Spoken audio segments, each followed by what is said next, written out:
Whoa! Welcome back to Critical Affection, where we affectionately criticize pop culture that we love. I'm pretty sure there's something wrong with my internet. It's been a thing for a while now. Every time I'm trying to upload something, including streams, it's like, you know what? Screw you. Maybe So- it's not internet Yeah, it's right like- now. I'm not really a big fan of this upload nonsense, so download, sure, go ahead. Watch K-Pop Demon Hunters 10 times in a row if you want, but don't you upload. So, speaking of, we're talking about K-Pop Demon Hunters tonight, and we, in one of our, this is becoming quite the regular thing, that we collaborate with First Impressions with Ed and Dash, who are back again, and then Fred is trying to get his way into a co-host position, I think. I am like the. Are you telling me to replace somebody? No, never. I don't want to don't replace at anybody. you. I mean, we could just have 10 co-hosts. That's fine. Well, no, I was just gonna say I'm kind of like the stray dog of like shows. Like you feed me once, and I just keep coming back until I'm here. yeah. It's the co-host distribution system. All right. So, yeah. Do you guys want to introduce yourselves quick? Okay. All right. We'll start with Dash because you're on the end. I'm Dash, and I am the author of Hybrids. I'm also the co-host of First Impressions with Ed, and I am ready to talk about K-Pop Demon Hunters. Great. And I'm Ed. I'm creator of Finish Line Comics, where we publish Immortal Era, Corruptor, and now just recently my one-shot Floaters. And I host 2 shows, Saturday Morning Comic Talk and First Impressions, where we talk about music, and we'll be talking about the music for this show, or for this, I guess, this movie on Wednesday. And I am Fred Schwartz. And real quickly, I read Ed's Floaters just the other day, and it's an amazing comic. It's got a really nice creep factor to it. I think you guys will love it. I'm a writer and creator as well, writer and creator of Fisticuffs, and we have book 4 coming to Kickstarter in March. So, we'll keep you guys abreast to that. Nice. Yes. Speaking of Kickstarters, And Datebots, too. Datebots. And I don't know, I gave Fred a copy to read. I told him if in exchange for a pull quote, you could have a copy to read. Since you kind of need to read it to be able to do a good pull quote, right? So. Did you hear me before the show when I said how much I liked it? I don't have a pull quote yet, but I did. Oh. I did say. I think you were like skitzing out, but I said it when I was talking about the Floaters.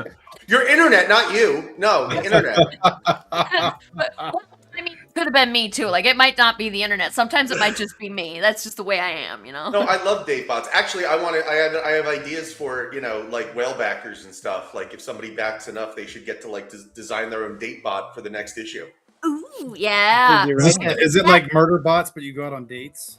It's, yeah, kind of. Surprisingly sentimental. Like, I was surprised. I thought it would be more like, murder and stuff, but it's... Well, people know my background in comics, and they all are assuming it's like a porn comic, and I'm like, not everything that I write is porn, you guys. And to be fair, I did not write this one. This is not from me. I did not write this. I helped make it, but I did not write it. This is all Todd Bassino, and the art's by the Omar and Hedwin Zalvar, which, like, how can you go wrong with that art, right? Gorgeous art.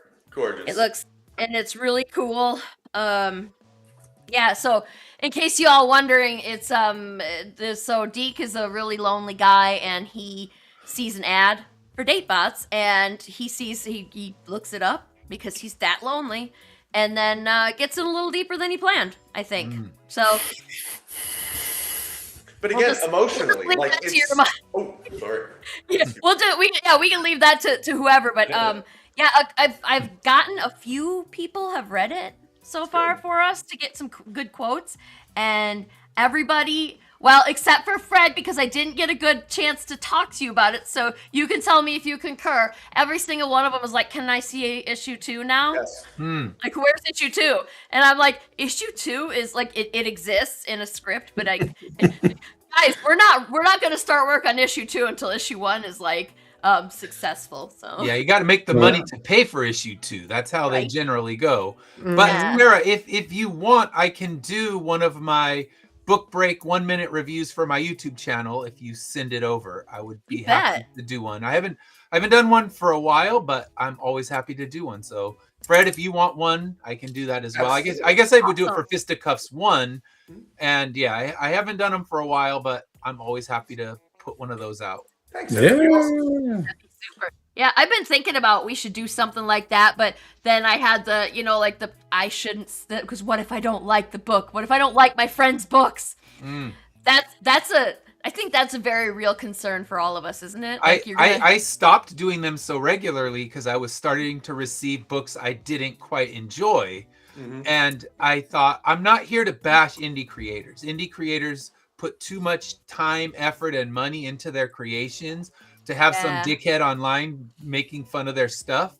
So I just stopped accepting submissions when I thought, all right, I can't even get a good minute out of this and say a nice 1 minute's worth of stuff. So at that point, I kind of offered to do it when I know it will be worth my while. So Fred and Sarah, I know it'll be worth my while. So I'd be happy to put out a 1 minute. You're not going to hurt my feelings if you trash it anyway, because I didn't write it.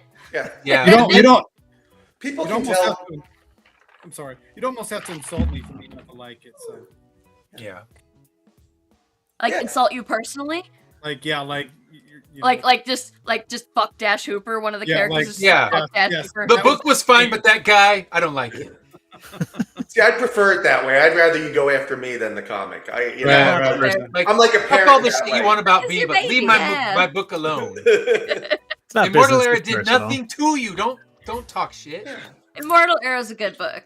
Immortal Era is a fantastic book. I have not read Floaters yet, and like Fred was talking about it a little bit before we went live, and I know it's gonna be good, but like I'm scared to read it. It's not that I don't want to; it's that I'm scared. I'm scared. Is this gonna give me nightmares? I don't know.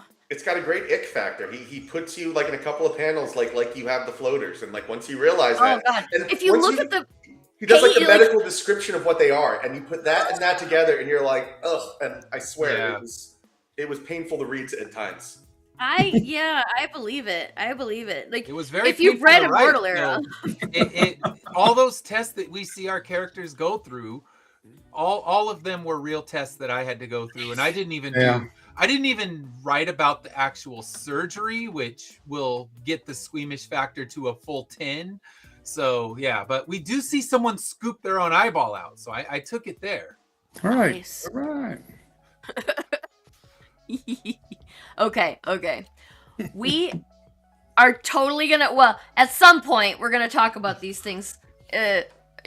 On Wednesday, and then maybe the next time, if my internet fucking cooperates with me again, because I was supposed to be on Ed's show on Saturday, and the internet was like, no, you can't. It decided Sorry. no. Yes, and I was like, I got my phone, and I could use my phone, and then I was like, it's already bad enough when I try and use the computer, so I'm just gonna not. But I watched and I commented. Yes. And that was fun, which is always fun. Like, I don't get to watch my friends' live streams very often because y'all are doing that while I'm unavailable. And then it's not, it's let's be honest, it's not as fun to watch a live stream when it's not live anymore. Yeah. You can't interact. That's the whole point of a live stream, is you can interact. I don't hold that against anybody who doesn't want to watch my show if they miss it live either, because, like, it's not as fun. It's just and not. you can throw comments in. I get people who comment on mine after the fact, and one of them was unable to catch us live, but he wanted to get me and Dash battling over our picks, and I'm like, Dash wouldn't have been offended. He thought he could have riled us up, but I'm like, no, saying one's picks are better than the others, like, you're not going to hurt our feelings. I pick some weird shit for my top 10 list, and I don't. If you aren't quite here for the weirdness I bring, that's not going to hurt my feelings. The one guy who's like, well, I'm all on Ed's side, so I'm not even listening, I was like, "What? You cool? I'm good. It doesn't." Yeah, and he thought he's gonna make you upset, but I'm like, yeah. matter." I literally called Dash a turd in a punch bowl before we went live, so I'm pretty sure that you'd have to insult him pretty hard to actually upset him. Yeah, you got to get worse than a turd. I mean, I because feel I like had been. that was accurate, though. Like you are in this particular case being a bit of a turd in the punch bowl. I'm not in the grumpy Muppet. You don't have Yeah. to put me in Right. the grumpy Muppet in this one. No No, one's yeah, gonna you be did say- filling the spots tonight. What was it? What was it that you said? You posted something on Facebook about you thought it was going to end up in the Hall of Shame, but apparently Hall of it, Shame. it didn't make it there. So that's good. So Well, that- that was just to get some riled up, some so interaction. you just like this. I see how it is. I was rage farming. You for the internet problems. I was rage farming. All right. Well, to be fair, it does work. Like really well for you sometimes. Yes. Like Oh, you yeah. get a lot of engagement on some of your posts. That Yeah. lawyer one, like, man, I was gonna tell you to go to hell for trying to make me pick between those 4 lawyers. Oh, but Oh. the key to it was you were accused of stealing $2 million worth of Pokemon. So which one would be better for which lawyer in that instance would be better to get you off? And Saul, Better Call Saul would be the one to get you off because he's the corrupt one. he's the Yeah, I'm corrupt. pretty sure He'll it's bend the Better law Call Saul, but, to like, make the case Yeah. work. But who Yeah. do you want to work with the most? It's not him. Well, no, none of those law. I not- would have It doesn't matter. It's like who's gonna get you out of that. That's either what you be- want. Perry Mason or Caffey from A Few Good Men. That's the 2 lawyers I want in real life. Sure. What is the matter with you? 'Cause What Tom is Cruise going- is going to get somebody to yell at him. And he's going to be, I want the truth. And then the guy's going to give up the truth and I'm going to win.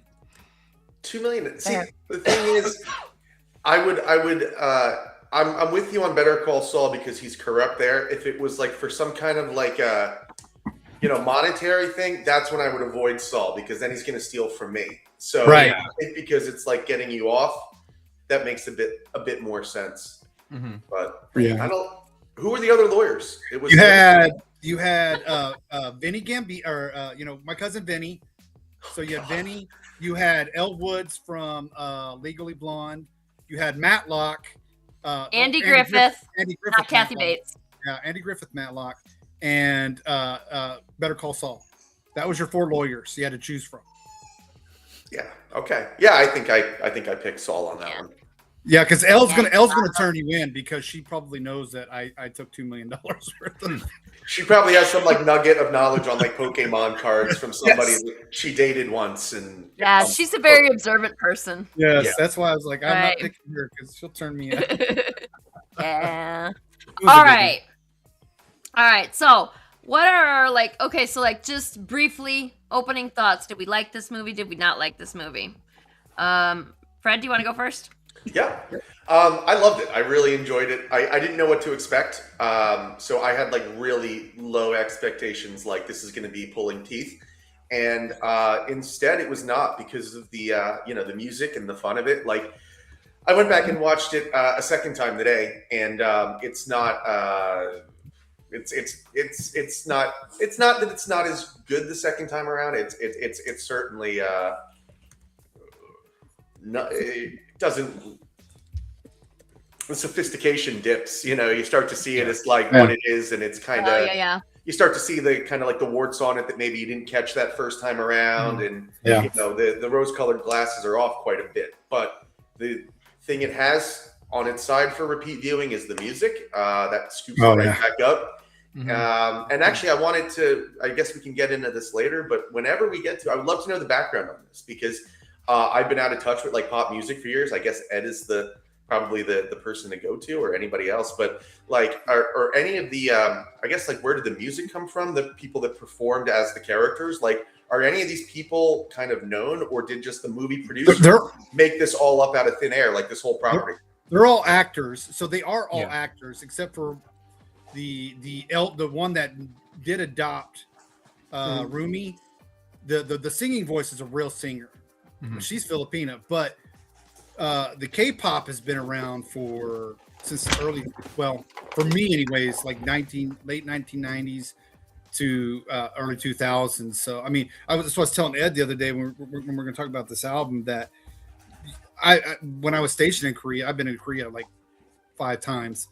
So K-pop is a big thing. So the boy bands, the girl bands, it's huge. But it's just now, well, I shouldn't say, it's probably been about 5 years now that K-pop has been moving its way into the West and into American homes. So that's the back on the music, anyways. Yeah. I hope that answers what you're looking for. Yeah, and I did some research too. So. Yeah, I did the research for the background of the soundtrack and everything. So on Wednesday, I will go over some of the research that I found. But yeah, it just won an award yesterday. So it won. It won the Golden Globe. It got best for the soundtrack feature. and for the best animated. So I'm guessing the song good. Golden Globes are always kind of the precursor to the Oscars. So that's telling us at minimum it'll be nominated. It'll be nominated, but probably won't win. Best animated feature. Probably won't win an Oscar in one of those categories. It probably will win an Oscar in one, but in the other one, usually if you win a Golden Globe, you rarely will win the Oscar.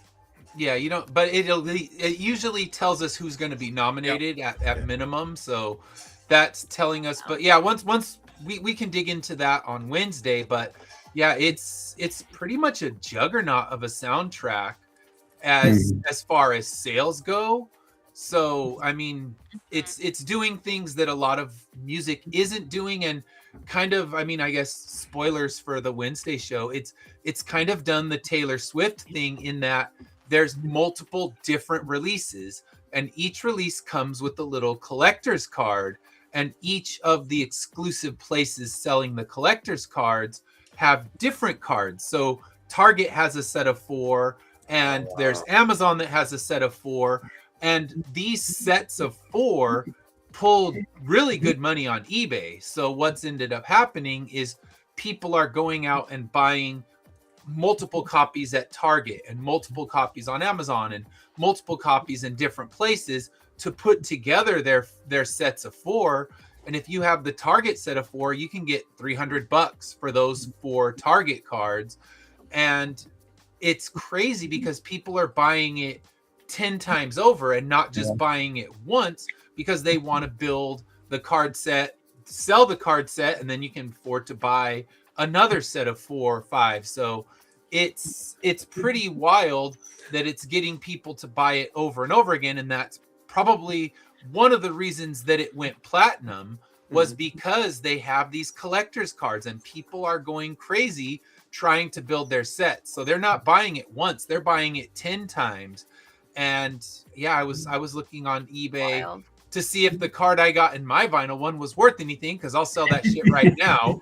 And as it turns out, your daughter gonna be pissed at you if you do that? Not if we can get enough money. She wouldn't care. Fair enough. You could buy more. She can listen to the album, because I mean, eventually that one, kind of like the Wicked one, is going to her room. So, and if I said, hey, I can get us